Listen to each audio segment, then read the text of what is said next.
Gracias también.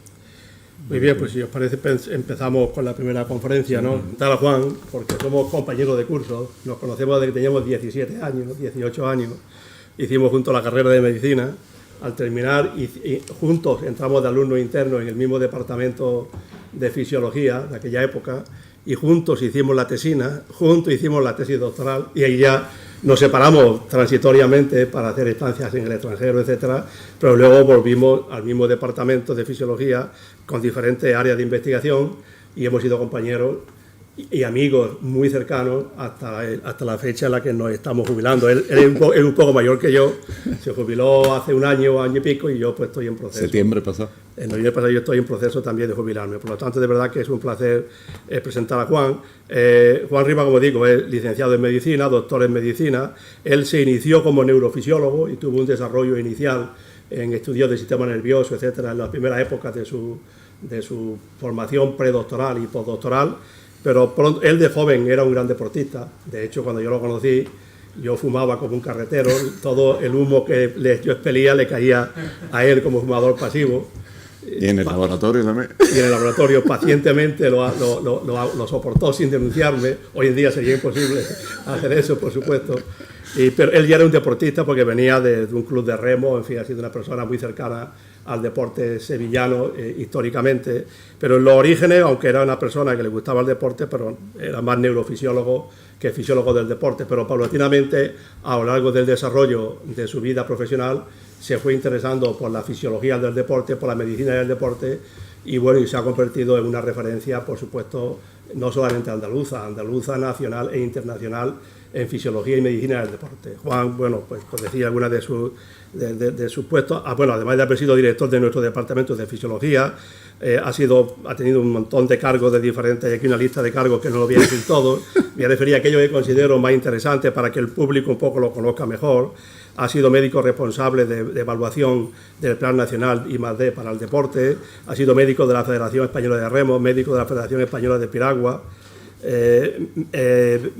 ha sido un poco de los creadores de la Sociedad Andaluza de Medicina Deportiva y ha sido el tiempo que fue Diego Armando Maradona, jugador del Sevilla, fue médico personal, responsable de las evaluaciones funcionales de Diego Armando Maradona, pero nombrado no por el Sevilla, sino por Italia. Maradona me parece que venía, no sé si de Nápoles, me parece, o de no, de Roma. De Roma, y allí, que ya lo conocían a él, lo contactaron para que llevase. Yo me acuerdo de aquella época que teníamos prohibido entrar a la Facultad de Medicina a partir de cierta hora, y Maradona iba con un cochazo, aparcaba donde le daba la gana y los vedeles le abrían las puertas con muchísimo placer para que Maradona se dignase entrar. Nosotros tuviésemos el honor de dejar a Maradona entrar en la Facultad de Medicina. Juan ha hecho una labor por la fisiología del deporte impresionante, es miembro de la European Sports Science Association, miembro de la Federación Española de Medicina del Deporte, como decía antes, miembro fundador de la Sociedad Andaluza de Medicina del Deporte, director de los servicios médicos de Sevilla Club de Fútbol durante varios años, en fin. Lo siento por los béticos. ¿Perdón? Lo siento por los béticos. Sí, es una persona muy... Y luego ha tenido una labor docente y de colaboración científica con grupos de Francia, de Inglaterra, de Suecia, fundamentalmente, muy importante en la línea de desarrollar lo que es la fisiología y la medicina deportiva en nuestro entorno. Una referencia en este campo y por esa razón cuando pensamos en unir, él no, como me decía hace un momentito, no es un experto en envejecimiento, pero sí en deporte y en salud, y cuando hablábamos de que nos pensábamos que hablar solamente del deporte quizá era un tema que podría ser interesante ligarlo al envejecimiento, ya que muchos de los envejecidos de hoy en día intentamos hacer deporte para ver si el deporte nos añade juventud y salud, ¿no? Y por esa razón fue unir los dos temas, envejecimiento, salud y deporte. Muchísimas gracias, Juan, por venir y te dejamos que nos hagas tu presentación. Vale, muy bien. Gracias, ¿no? Pues muchas gracias. Voy a pasar allá abajo para abrir. Sí, que muchas gracias, Pepe, por la amable presentación. A ver, ahí está. Ahora sí. Ahí está. Voy a colgar bien. No, que lo que os decía es que, bueno, esto es un pequeño guión que yo he hecho para que tengan una perspectiva general de qué es lo que voy a intentar hablar y exponer para que después, si quieren ustedes, lo discutamos con algún detalle más. En principio, vamos a empezar por un concepto y un poquito de demografía y vamos a ver los cambios evidentes del envejecimiento para fijarnos después un poco más en cambios estructurales y funcionales que tienen que ver con el riesgo para la salud, con la sarcopenia, etcétera, y analizar un poco los beneficios de la actividad física y las recomendaciones físicas de la actividad física para mantener un nivel de salud a pesar de que pasan los años y a pesar de que no hay demasiados recursos terapéuticos actualmente para el envejecimiento, aunque hay quien dice que en un futuro no lejano la solución, pero yo creo que no nos vamos a escapar ninguno de los que estamos aquí. Así que, y finalmente, pues comentaremos un poco de fármacos senolíticos y médicos del ejercicio. Lo que nadie puede discutir es que la población mundial está envejeciendo a un ritmo exacerbado y estamos en esta situación de acá, en la que por primera vez, en el 2018 creo que fue, se igualó y se sobrepasó el número de niños nacidos y personas de más edad. Y se supone que al cabo del 2050, por ahí, los viejos, vamos a llamarle viejos porque no tiene por qué ser despectivo, porque hay muchos nombres por ahí que ponen gerontes, senectos, viejos, no pasa nada. Pues los viejos serán 5 veces mayor que el número de recién nacidos. Y desgraciadamente, la pirámide poblacional de Europa se está invirtiendo también, y aquí en la base vemos cómo se queda cada vez más estrecha, pero en la parte de los viejos, del envejecimiento, está creciendo rápidamente, de tal manera que se supone que en el año 2100 habrá mucha gente con más de 105 años en nuestro ámbito de vida en la Comunidad Europea, ¿no? Pero si se fijan un poquito acá, y aquí pone las hembras y aquí los hombres, aquí las mujeres, aquí los hombres, va a haber más mujeres de mayor edad que hombres, y siempre eso se va a sostener así, mayor que el índice de natalidad. Y esa es la razón por la que parece ser que la población mundial va a venirse abajo a partir de los 2070, 2075, y sencillamente es porque la natalidad, el grupo de edad entre los 0 y los 24 años va descendiendo paulatinamente. Si ese grupo desciende, obviamente no puede crecer la población total. Entonces, pues tenemos ahí un problema que solo tiene rasgos unipersonales, sino tiene rasgos sociales, económicos y sanitarios. En el caso de la expectativa de vida, aquí en Europa, volvemos a tener la misma situación. Comparada con el mundo, tenemos mayor nivel de expectativa de vida que el resto del mundo, pero una vez más, en el grupo este que está constituido por hombres y mujeres, si los separamos, las mujeres tienen más expectativas de vida, más esperanza de vida que los hombres. Así que vamos a empezar un poquito con el envejecimiento. Y en el envejecimiento hay muchos conceptos, muchas historias, pero yo he cogido el de la Sociedad de Gerontología Española, que es este de acá, que es el envejecimiento es un proceso fisiológico, no patológico. El adulto mayor es capaz de mantener el equilibrio homostático en condiciones de salud sin deteriorar su función, aunque su reserva funcional, y ahí está el problema, aunque su reserva funcional o capacidad para adaptarse a desafíos de restricción o sobrecarga está bastante limitada. Pero a eso habría que añadirle otro adjetivo, otra situación, y es que dice, bueno, eso es estando sano, pero el que está enfermo, ¿qué pasa? Entonces, los servicios nacionales de salud de los Estados Unidos acuñaron una terminología que dice, los tipos que envejecen con salud son tipos que están libres de las 11 enfermedades crónicas importantes, que tienen buena salud mental, que no tienen discapacidades físicas o cognitivas, y esas 11 enfermedades, esas enfermedades crónicas importantes son todas estas que están aquí: el cáncer, la diabetes, el infarto miocardio, el bypass, la angioplastia coronaria, el fallo cardíaco, la trombosis, el fallo renal, la EPOC, la enfermedad de Parkinson, la esclerosis múltiple y la esclerosis lateral amiotrófica. Esperemos que ninguno caigamos en eso, pero si nos salvamos de eso ya tenemos una buena probabilidad de envejecer sanamente en adelante. Y de esta manera, lo que vamos a ver a continuación es qué es lo que caracteriza el envejecimiento. El envejecimiento lo caracterizan varios factores, algunos que se ven fácilmente, que son evidentes, que lo he puesto aquí, cambio externo evidente. Por ejemplo, el pelo blanco. Aquí la mayoría de los que tenemos pelo, tenemos el pelo blanco, los que no tienen pelo. Arrugas en la piel, que tiene que ver con el proceso de deshidratación que sufrimos a lo largo del envejecimiento, el déficit de regeneración de colágeno y elastina, de tal manera que eso hace que tengamos una apariencia un poco especial respecto a otras etapas de la vida. De tal manera, envejecemos desde que nacemos. Lo único que pasa es que a partir de cierta edad se hacen más manifiestos los cambios funcionales, fisiológicos y morfológicos, ¿no? Por ejemplo, las manos se hacen más delgadas, con poca masa muscular y huesos prominentes, y cambia la postura y cambia la composición corporal. Y eso es evidente por muchas razones, pero entre todas ellas, estas son los tres signos evidentes que hemos visto, habría que caracterizar los cambios morfológicos que suceden cuando pasamos determinada edad, y a nosotros nos suelen decir que vamos envejeciendo fundamentalmente a partir de los 65 años.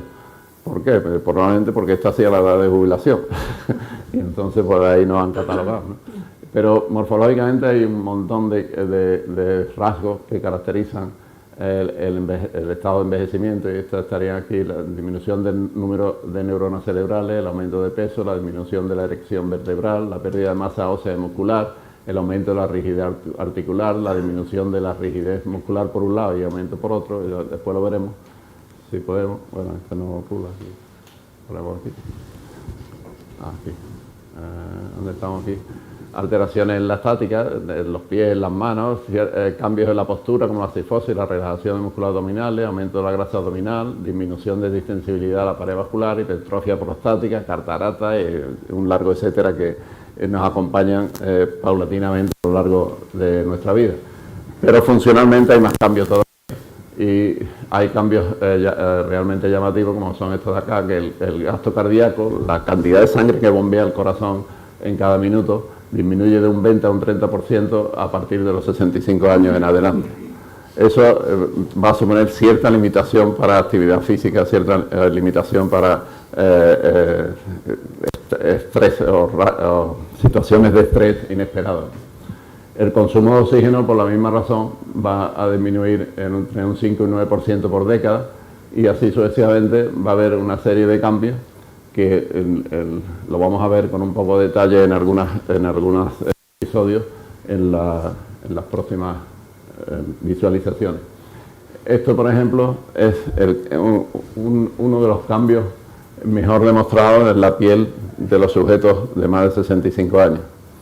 Y el cambio fundamental, ¿en qué consiste? El cambio fundamental consiste en esta gráfica de acá. Se trata de mostrar el límite entre la dermis y la epidermis, y vemos la diferencia aquí con el sujeto normal, el sujeto joven, más que normal, joven, y este es el sujeto mayor, ¿no? El límite está aplanado, la dermoepidermis está aplanado, falta colágeno tipo 7 y tipo 17, hay una inhibición, yo creo que ahí tenéis. Hay una inhibición de la producción de melanocitos, y aunque eso no quita que se produzcan acúmulos de melanina en determinadas partes de la piel, que es lo que constituye las manchas de la característica también de nuestra edad. Yo soy el primero. Así que detrás de este cambio en la dermis y epidermis vendrán las arrugas, vendrán la pérdida de elasticidad, etcétera, unos más que otros, evidentemente. Después, otra de las características que se aprecian en la población de más de 65 años es la pérdida de agua. El individuo está aparentemente deshidratado, y está deshidratado en un grado que no es poco importante. Está deshidratado en este grado de acá, en el cual el sujeto desde el estado adulto de los 30 años hasta los 70 años pierde aproximadamente 6 litros de su agua corporal. 60% de nuestro cuerpo es agua corporal, es agua. Pero cuando vamos progresando en edad, esa proporción de agua decae. Y entonces estamos entrando en un estadio de menos hidratación de lo que teníamos durante todo el resto de nuestra vida, ¿no? ¿A qué nos lleva eso? Eso nos lleva aquí a una disregulación térmica con más riesgo de golpe de calor. De hecho, en nuestra ciudad todos los años mueren más de 200 personas por efecto del calor directamente, aquí en Sevilla, por golpes de calor o por simplemente procesos de deshidratación que no son detectados por el sujeto. Porque otro de los síntomas que veremos más adelante, o lo podemos ir comentando, otro de los síntomas es que el sujeto, conforme vamos cumpliendo capacidad de sensar la sed, no detectamos bien la sed. Eso nos recomienda una y otra vez que bebamos más, que bebamos hasta 2,5 litros de agua más al día, lo cual está muy bien por un lado, pero por otro lado tenemos el problema que es que ¿quién regula el agua corporal? El agua corporal regula los riñones y lo regula el sistema nervioso central. De tal manera que entre ambos deciden la cantidad de agua que se queda y la cantidad de agua que se emite por la orina. Y desgraciadamente, cuando no hay mucha sensibilidad a la sed, es peor sufrir una agresión térmica, es mucho peor que cuando el riñón está en buenas condiciones. El riñón también se va a alterar con esa deshidratación general que hay ahí.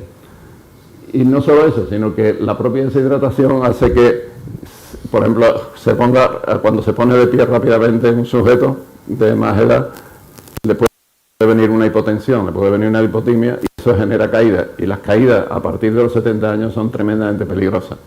Tremendamente peligrosas porque suelen romper la cadera o suelen tener otras consecuencias de fractura ósea que son difíciles de recuperar y peligrosas porque llevan a otro tipo de patología de la coagulación. En ese proceso de deshidratación parece que tiene que ver la no expresión de moléculas de canales de aquaporina. Y la aquaporina es una proteína canal en la membrana de la célula que permite el paso de agua, y no solo de agua, de más cosas, pero permite el paso de agua, y junto con el juego del cloro y de las diferentes bombas iónicas que hay en la célula, regulan el volumen de la célula.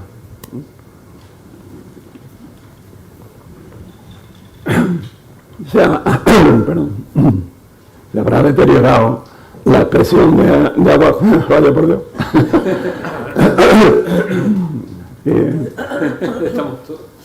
Lo hacemos por ti, Juan. Esto no me lo estoy el primero que tose. Bueno, esto es otro de los síntomas de la vejez, que se le seca las cuerdas vocales y se pone así. Bien, pues una de las cosas que habría que ver es si realmente la expresión de aquaporina en los sujetos mayores es distinta de los sujetos jóvenes, y eso efectivamente se ha hecho, y aquí lo que tenemos es en las columnas oscuras, tanto de arriba a de abajo, la caída en la expresión de aquaporinas con el envejecimiento, tanto en músculos rápidos como en músculos lentos. Luego, por lo tanto, tenemos una justificación para que el sujeto se deshidrate al principio, y es la falta de expresión. Vaya usted a saber por qué, si es una cuestión de copias de genes o de alguna razón de ese tipo, pero el caso es que esto podría justificar en parte el fallo en la regulación del agua corporal. En el riñón, que es el que controla parte de la excreción de agua, la otra la perdemos por sudoración insensible, por la orina, por las heces, por la respiración, etcétera, pero el riñón es el que tiene más capacidad de regulación de todos los órganos de nuestro cuerpo, y tiene alteraciones de la masa renal, donde aparecen quistes que aparentemente no tienen importancia, pero van reduciendo el número de nefronas disponibles para la filtración. Tiene túbulos renales más cortos que lo habitual, y tiene falta de expresión de aquaporina 2 y aquaporina 3, a diferencia de la que vemos antes, que era aquaporina tipo 4. Y eso probablemente interfiere también en la regulación hídrica del organismo. A ver, ya funciona.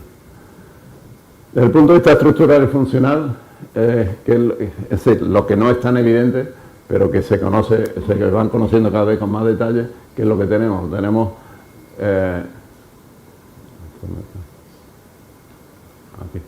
cambios en la actividad física, y esto de eso solo he señalado, ¿por qué? Porque en general la razón que más, el factor que más perjudica al envejecimiento es la no actividad, el desuso de movimiento, el desuso de costumbres mecánicas. Eso es lo que más afecta al carácter funcional del envejecimiento. Eso tiene que ver también con el síndrome metabólico, que es una de las epidemias que hay actualmente. Síndrome metabólico va aparejado a sobrepeso, diabetes tipo 2, exceso de inflamaciones, exceso de radicales de oxidación libre. Todo ello lleva a deterioro de los diferentes tejidos y aumenta el riesgo de muerte por muchísimas causas, muertes por motivos cardiovasculares, muertes por motivos trombóticos, etcétera. Después vamos a ver los cambios en el músculo esquelético. ¿Por qué? Porque los músculos esqueléticos es el único contrapeso que tenemos para el desuso de la mecánica corporal. Si cuidamos nuestros músculos esqueléticos, muy probablemente vamos a mejorar la situación ocasionada por el desuso. Vamos a escaparnos un poco del síndrome metabólico. De hecho, hay unos experimentos curiosos en Australia con aborígenes que se habían ido a vivir a la ciudad y estaban todos con síndrome metabólico, diabetes tipo 2, etcétera, y los cogieron y los mandaron otra vez a su territorio a que cazaran y recolectaran frutos en el campo. En 2 semanas desaparecieron todos los síntomas. Así que esa es otra de los factores que interviene el envejecimiento. La polución, la contaminación, etcétera. Después, como he comentado antes, hay cambios sensoriales, tanto en la visión, vamos perdiendo bastones conforme vamos envejeciendo, aparte de que se nos va poniendo opaco el cristalino, nos tienen que operar de catarata, por las noches vemos menos, por el día vemos más reflejos, en fin, son cosas como esas. El gusto también se altera, la velocidad, cada vez somos capaces de ir menos rápido. De hecho, yo suelo decir que el envejecimiento es la manifestación de la pérdida de velocidad en muchos de los estratos orgánicos de nuestro cuerpo. Casi siempre vamos perdiendo velocidad desde que somos adultos hasta las últimas etapas. Los huesos y las articulaciones son esclavos de las tensiones mecánicas que generen los músculos. De tal manera que si no hay tensiones mecánicas, también los huesos se van a deteriorar, se van a hacer osteoporóticos, las articulaciones van a perder el grosor de los cartílagos, el líquido sinovial se va a producir en menos cantidad, lo cual va a terminar en artritis, osteoartritis, de tal manera que, bueno, nosotros sabemos de eso, que va a perjudicar la movilidad, y eso lleva a una realimentación positiva del sedentarismo. ¿Por qué lleva a una realimentación positiva? Porque si tú tienes más peso de la cuenta y te duelen las articulaciones, tú si puedes no te levantas. ¿Por qué? Porque supone un esfuerzo grande, porque además supone que la articulación te va a doler, no el hecho de que te va a doler, que te duele, y mientras que puedas tú no te mueves. Entonces ahí llega la tecnología, le dan el botoncito al sujeto, le dan los mandos, las cosas, de tal manera que sin moverte del sofá tú puedes hacer cualquier tipo de cosa. Además ahora le dice, Alexa, ponme esto, ponme lo otro, pero el tipo no se mueve. Y eso es una de las cosas que uno de los factores que van a influir más negativamente en nuestro proceso de pérdida de funciones y capacidades. El sistema vascular exactamente igual, la respiración decae, se pierde superficie de la membrana respiratoria para intercambiar gases con la sangre.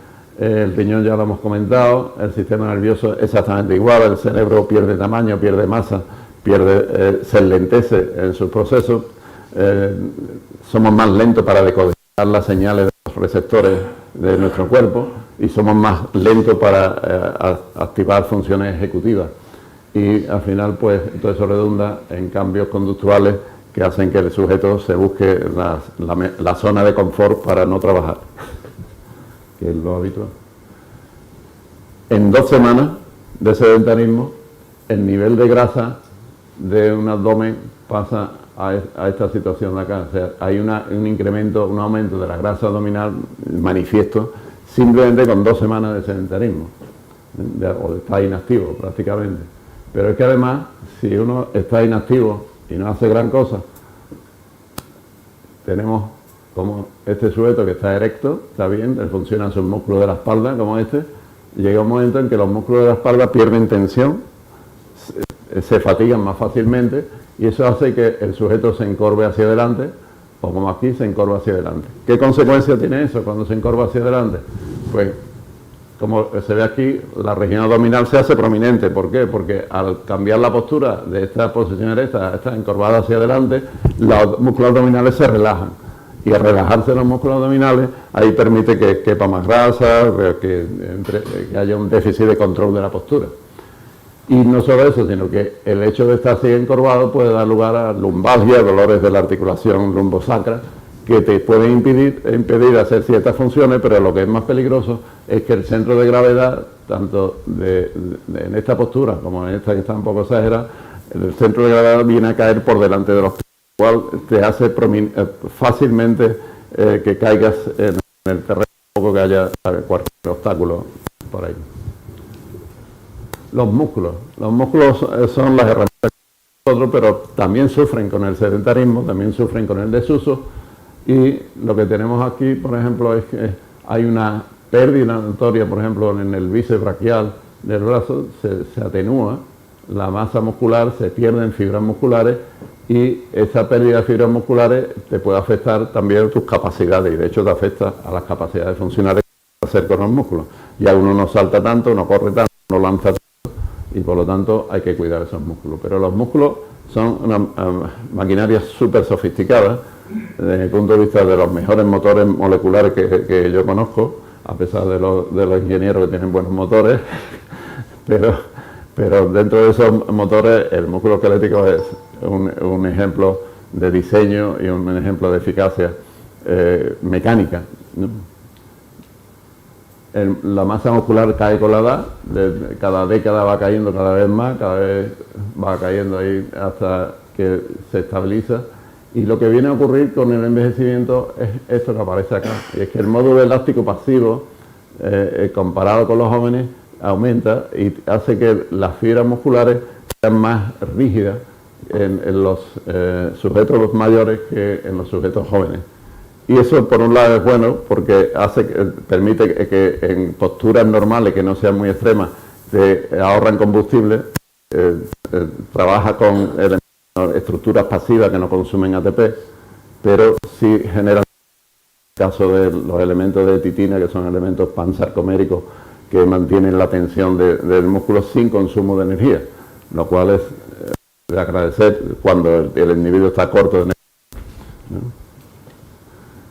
¿Y qué es lo que pasa en esos músculos para que pierdan fibra y para que pierdan capacidad funcional?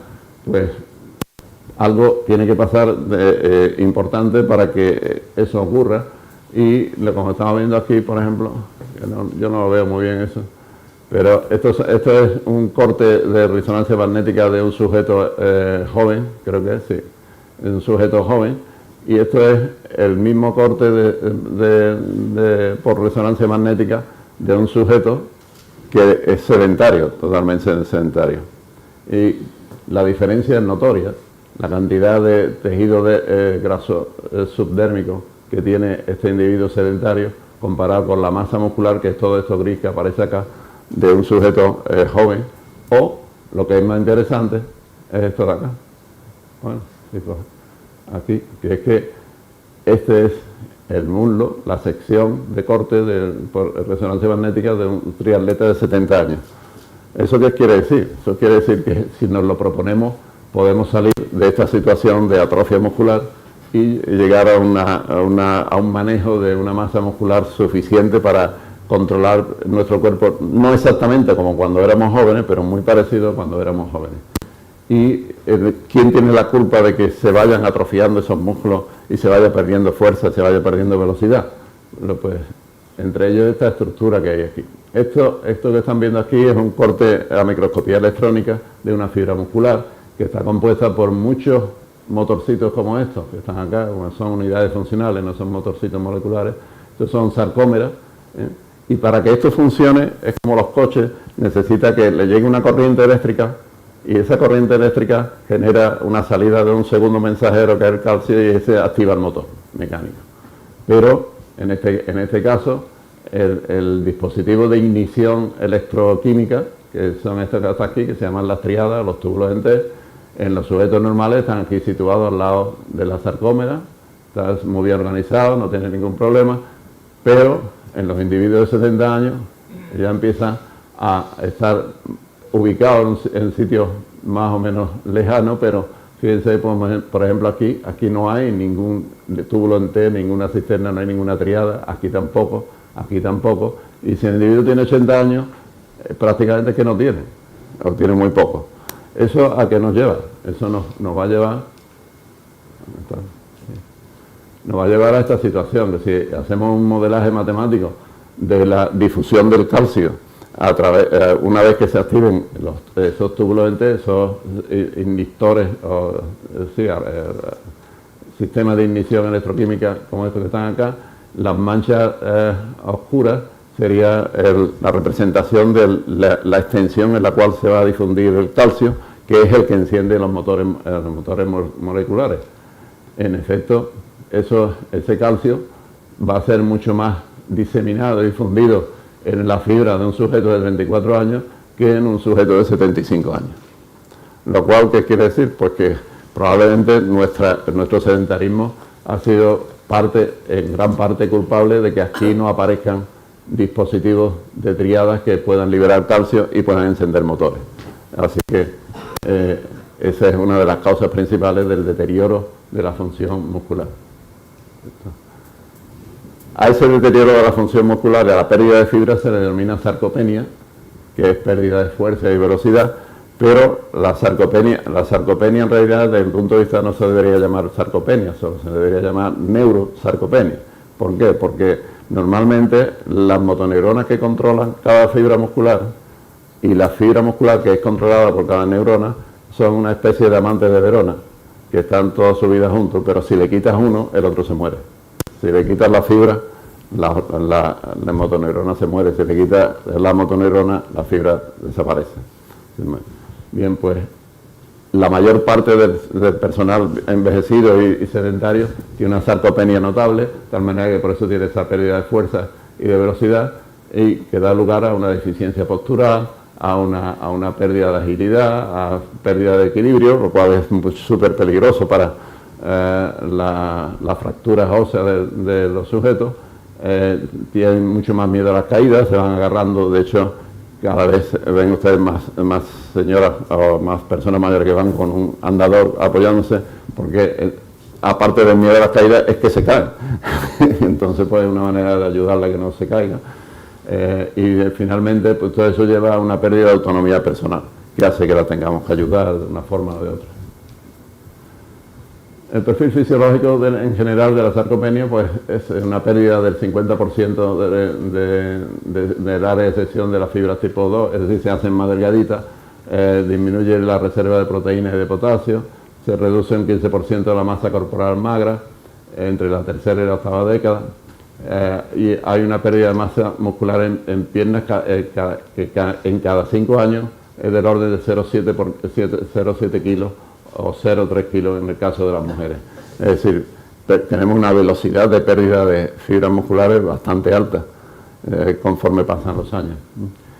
Después la reducción de la capacidad de reserva del sistema neuromuscular está claro, hay muchos movimientos concéntricos que no se pueden realizar, hay estructuras musculares que se hacen más rígidas y el funcionamiento de los motores cada vez es más lento.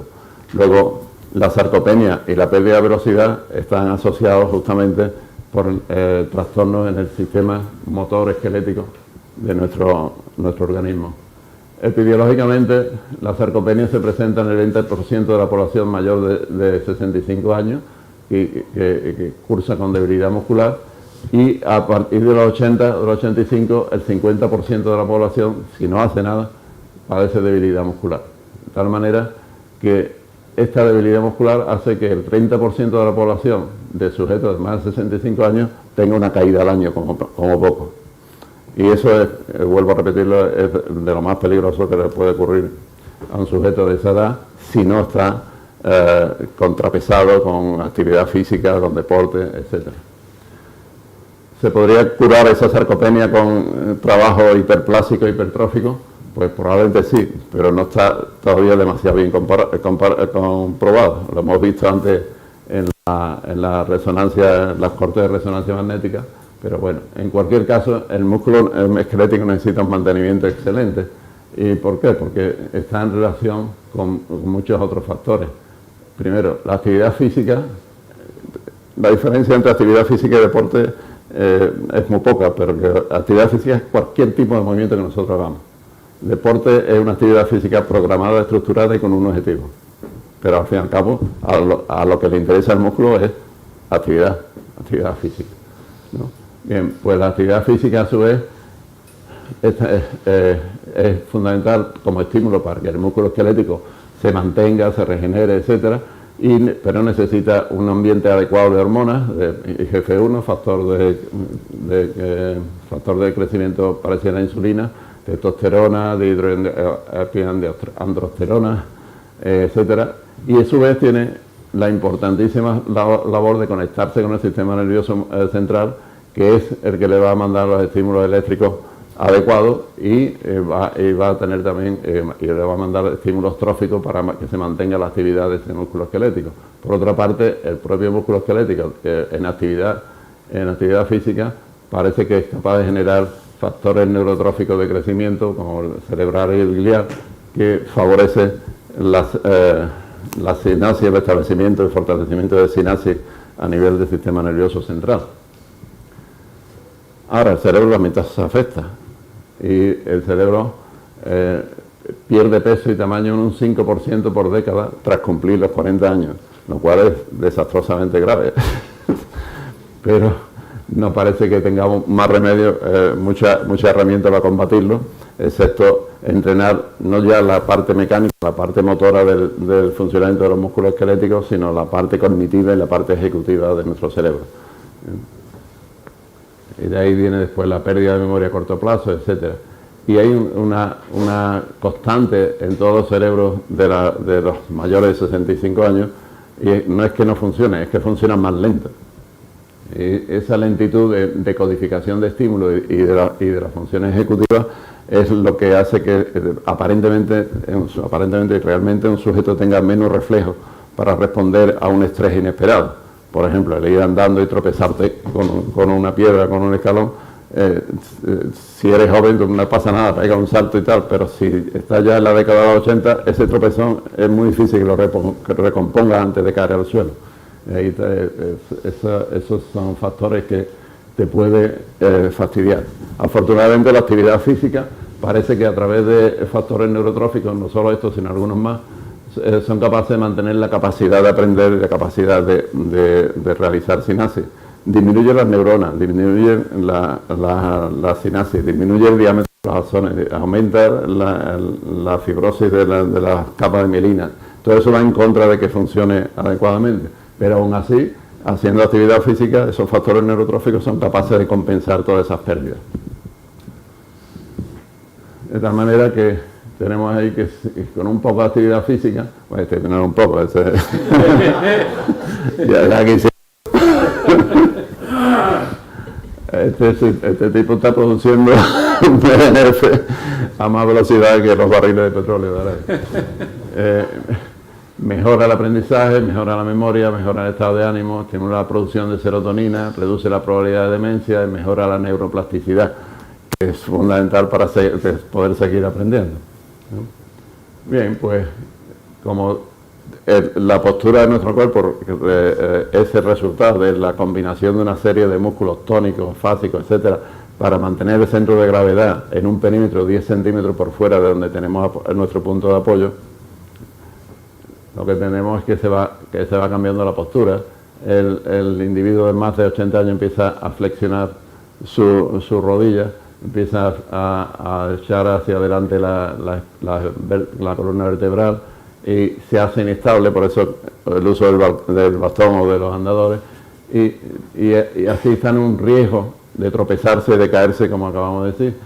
Afortunadamente, si hacemos un poquito de actividad física, se retardan todas esas alteraciones, aunque esté uno limitado, como este sujeto. Este sujeto no puede doblar la columna lumbar de la parte sacra, pero sin embargo sí puede doblar un poco la parte superior de la columna torácica a la cervical, y se esfuerza en hacer ese ejercicio, entre otras cosas. Esa voluntad de querer moverse, de querer hacer actividad, aunque cueste trabajo, aunque haya ciertas limitaciones, es magnífica para retardar la aparición de las condiciones del envejecimiento. Lo peor que es el sedentarismo, que ya hemos dicho, la inactividad física. La actividad física es un riesgo para la salud. Desgraciadamente la tecnología, como habíamos comentado antes, alrededor nuestra nos invita a no movernos, a no tener actividad física. Pero eso, fíjense, produce toda esta serie de eventos que no son nada buenos. La inactividad es uno de los principales factores de riesgo de mortalidad a nivel mundial.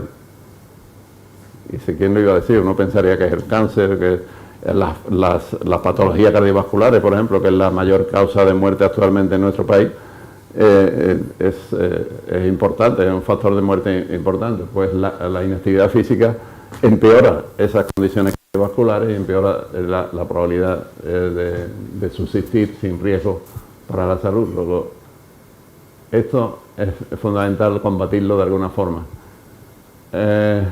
Por otro lado, puede producir factores de riesgo para las enfermedades no transmisibles.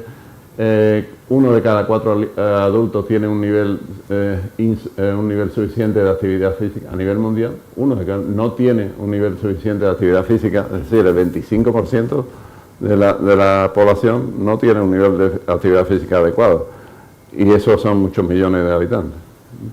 Esto de la Organización Mundial de la Salud.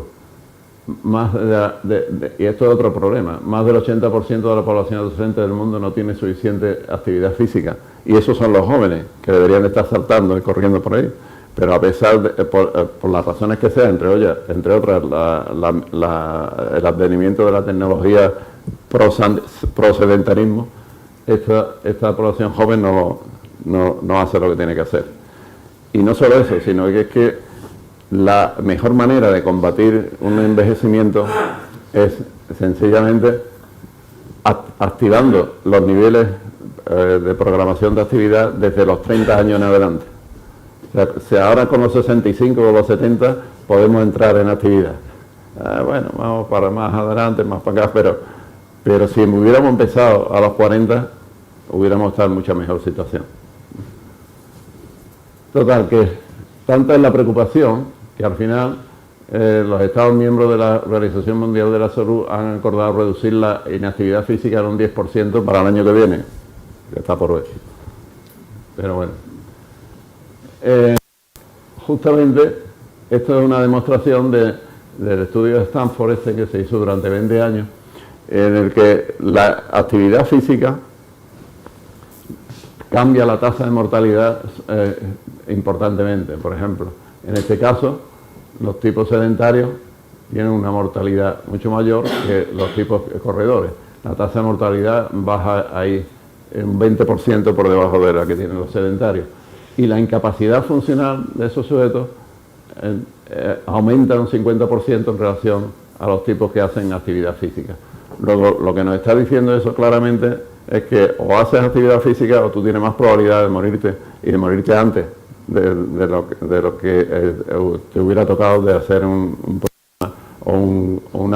hábito de activación física.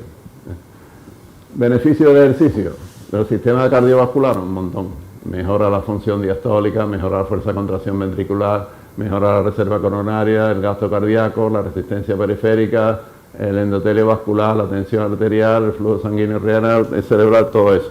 Pero de ahí yo sacaría una, que es una que les puede interesar, que es la caída de la tensión arterial o la presión arterial que sucede como consecuencia de la actividad física. Cuando un sujeto hace actividad física habitual, y tiene valores altos de tensión, es hipertenso, el hecho de hacer ejercicio puede reducir, si no totalmente, en una cuantía muy importante el valor de presión arterial del sujeto. Mucho mejor que la mayoría de las pastillas. Lo que pasa es que las pastillas actúan más rápido, pero a medio y largo plazo la actividad física funciona mucho mejor. El sistema respiratorio, pues igual, mejora la capacidad vital, mejora la relación ventilación-perfusión, mejora la circulación pulmonar. Es decir, lo que se está haciendo con la actividad física, con el ejercicio físico, es simplemente activar todas aquellas propiedades que tenían nuestros órganos y aparatos en nuestro cuerpo, ¿no? El aparato locomotor, pues exactamente igual, permitiendo que aumente la fuerza muscular, la velocidad a la que se aplica, etcétera. Todo ello va a atenuar o a prevenir la osteoporosis y la osteoartritis, que no es poca cosa, pero es que además te mejora la flexibilidad, te mejora la movilidad y la prevención de caídas, que es una de las causas importantes de mortalidad. Luego tenemos que por un lado está en la balanza negativa está el sedentarismo y en la balanza positiva tenemos al ejercicio en todos sus ámbitos, incluido el sistema nervioso central. Pero no solo son beneficios de tipo fisiológico, bioquímico o morfológico, sino que hay beneficios psicológicos, como todos estos que están acá, son el aumento de la autoestima, la mejora de la autoimagen, reducción del aislamiento social, rebaja la tensión y el estrés, reduce el nivel de depresión, ayuda a relajarte, aumenta el estado de alerta, todos estos factores que al final incrementan la sensación de bienestar general. ¿Qué actividad física recomendamos para el asunto? Pues estas que aparecen aquí, bueno, estas son las que recomienda la Organización Mundial de la Salud, que es practicar al menos 100 minutos semanales, que no es mucho, de actividad física moderada o 75 minutos de actividad física intensa. Y respecto a eso quería decir una cosa, que tradicionalmente se ha venido postulando que las personas mayores deben hacer ejercicio suave, moderado y no demasiado estresante. Actualmente se considera que no. Las personas mayores pueden hacer entrenamiento interválico intenso de corto tiempo y corta duración con magníficos efectos sobre el sistema cardiovascular, sobre el sistema neuromuscular. Lo que sí hay que tener precaución antes de empezar y dónde se hace, cómo se hace, pero son igual o más efectivos que los paseos de larga distancia y todas esas cosas que hacen beneficios cardiovasculares, te bajan la presión arterial, te mejoran la circulación, pero no te aumenta la fuerza, no te aumenta la velocidad. Y eso es importante, que el aumento de la fuerza y de la velocidad es importante para el mantenimiento de la postura y para evitar las caídas y pérdidas de equilibrio. De todas maneras, hay algunas otras opciones.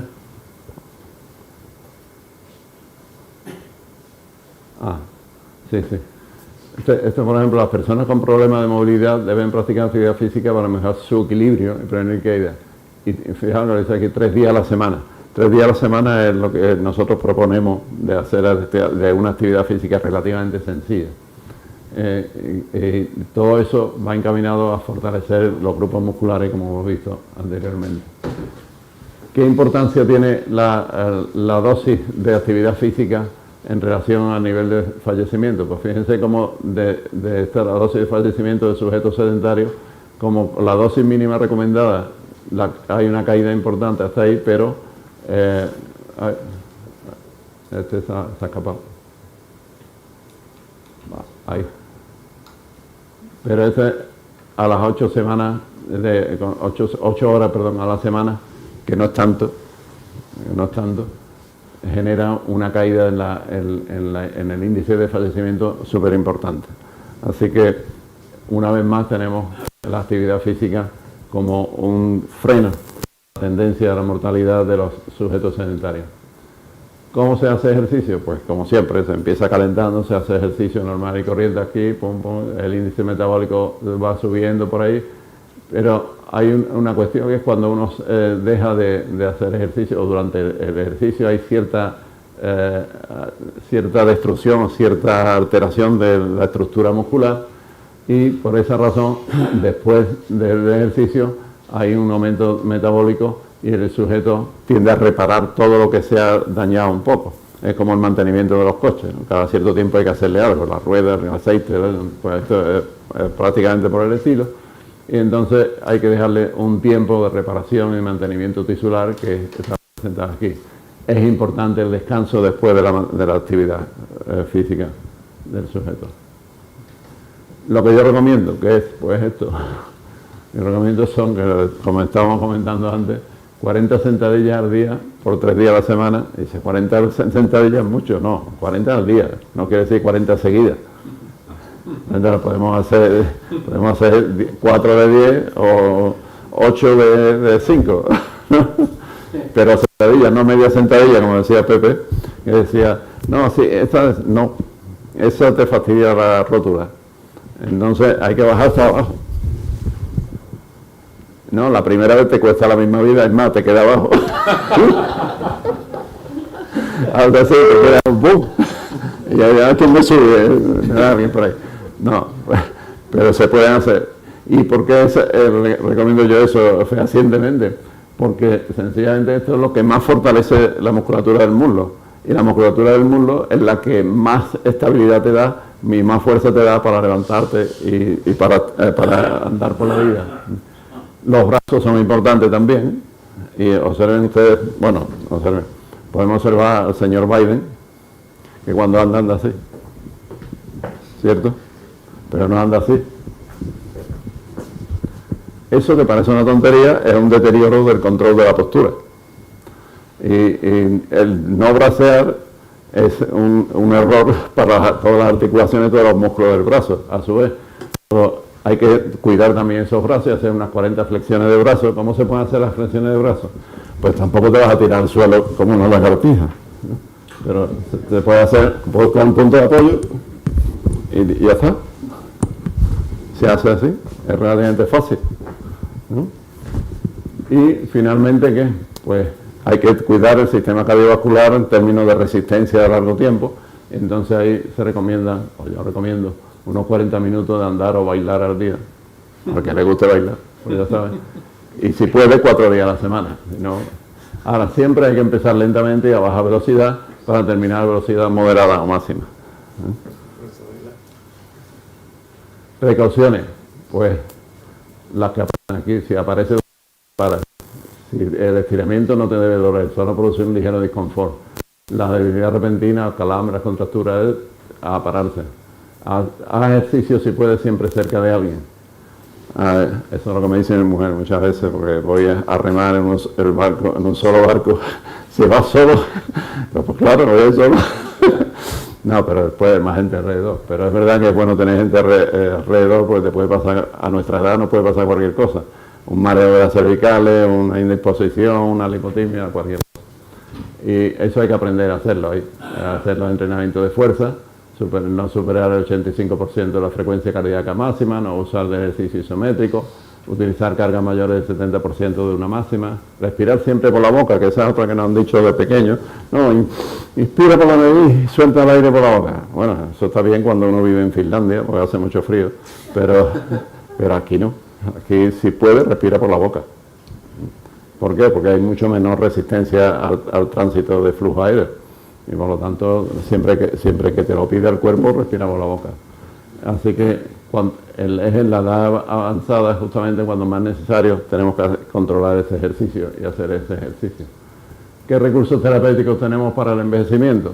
Pues estos que aparecen acá. Son dietas nutricionales, biomarcadores genéticos, fármacos que mimetizan el ejercicio, fármacos senolíticos, que teóricamente van a combatir el envejecimiento sin necesidad de actividad física, cosa rara, pero lo hacen. Así que tenemos las dietas nutricionales que tenemos ahí. Bueno, pues ahora vamos a ver, son dietas hipocalóricas, dietas de ayuno eventual, etcétera. Los marcadores de longevidad, el gen ApoE4, bueno, el 2, el 4, pero el 4 es el que más tiene que ver con la longevidad, creo yo. El FOXO, el CEP, el gen de la ECA, que está relacionado con la resistencia a correr, la resistencia aeróbica, el fenotipo asociado a la senescencia, el acortamiento de los telómeros, la actividad de las telomerasas. Todos esos son marcadores que nos indican cómo estamos de bien o cómo estamos de bien envejecidos o de poco envejecidos. De hecho, hay sistemas que te miden el retardo en la edad biológica. Es decir, yo puedo tener una edad biológica de 70, pero según mis marcadores biogénicos, mi edad tendría que ser 68, 67, ¿no? Entonces, para eso se utilizan esos biomarcadores, pero actualmente han salido estos fármacos, junto con la metformina y todas esas cosas, que parece que mimetizan los efectos del ejercicio.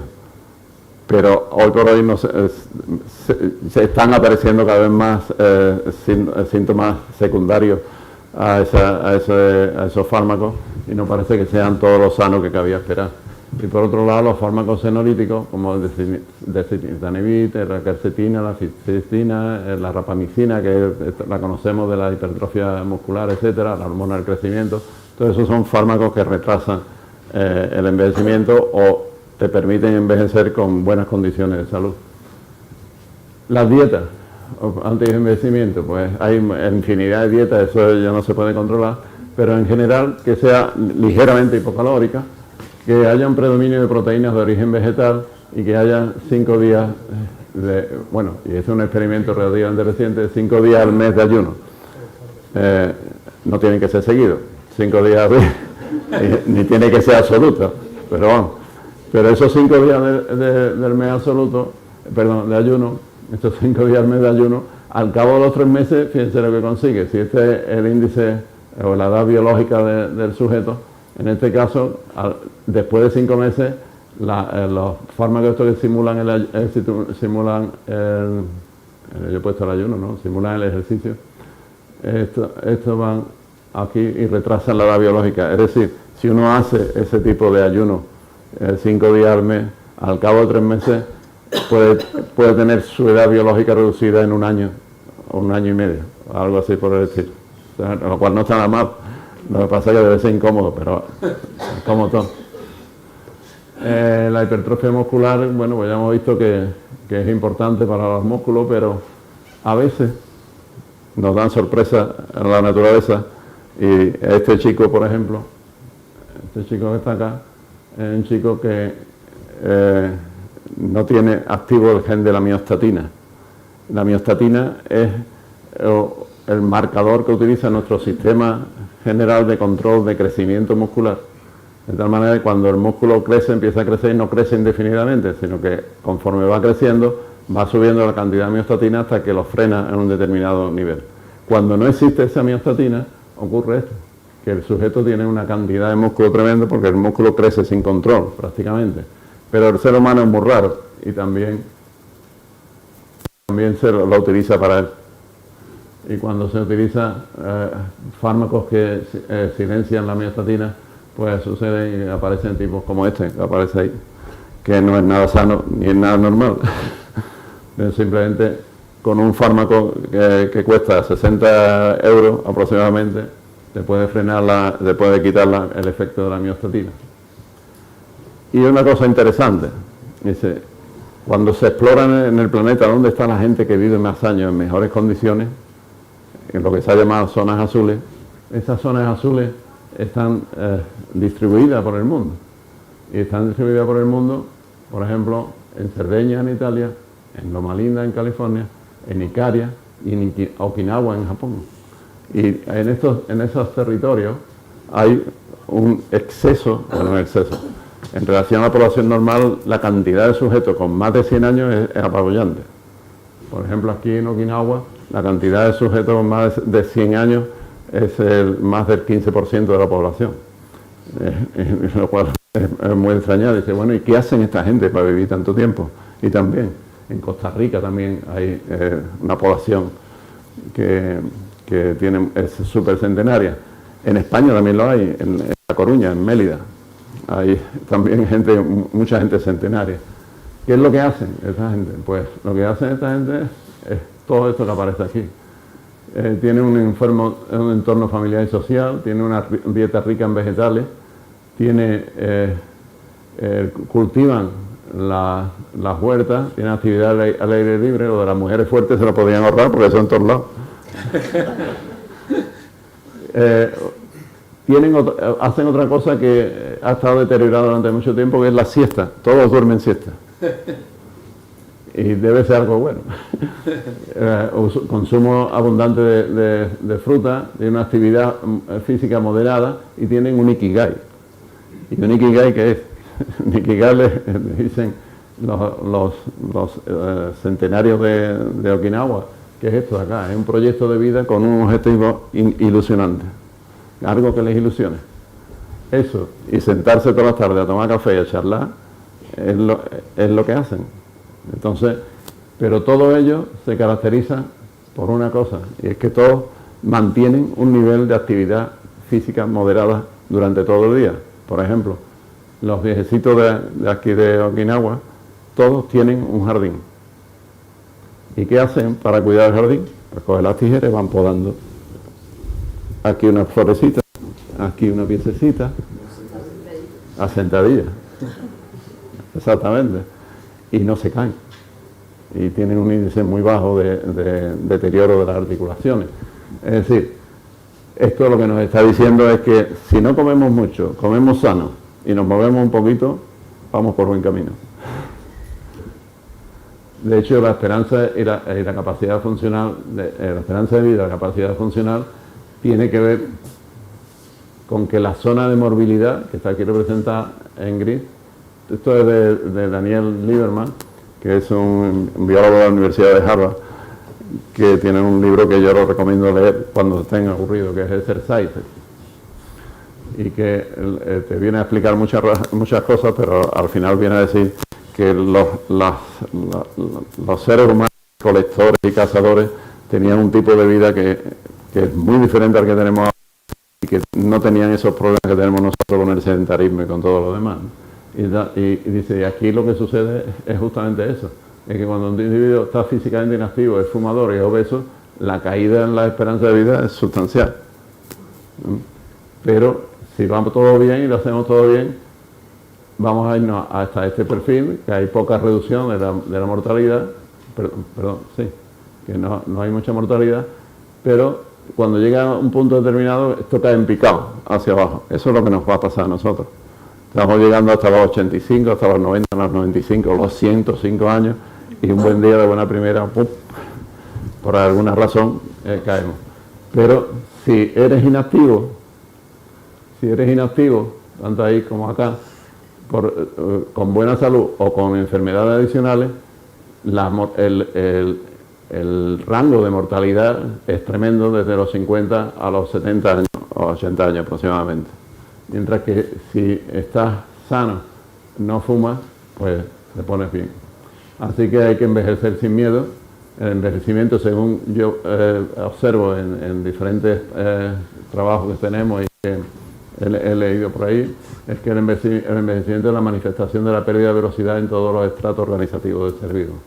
La fuerza y la velocidad se puede entrenar aún en el envejecimiento. Y lo que decía Sam Bell, envejecer es todavía el único medio que he encontrado para vivir mucho tiempo.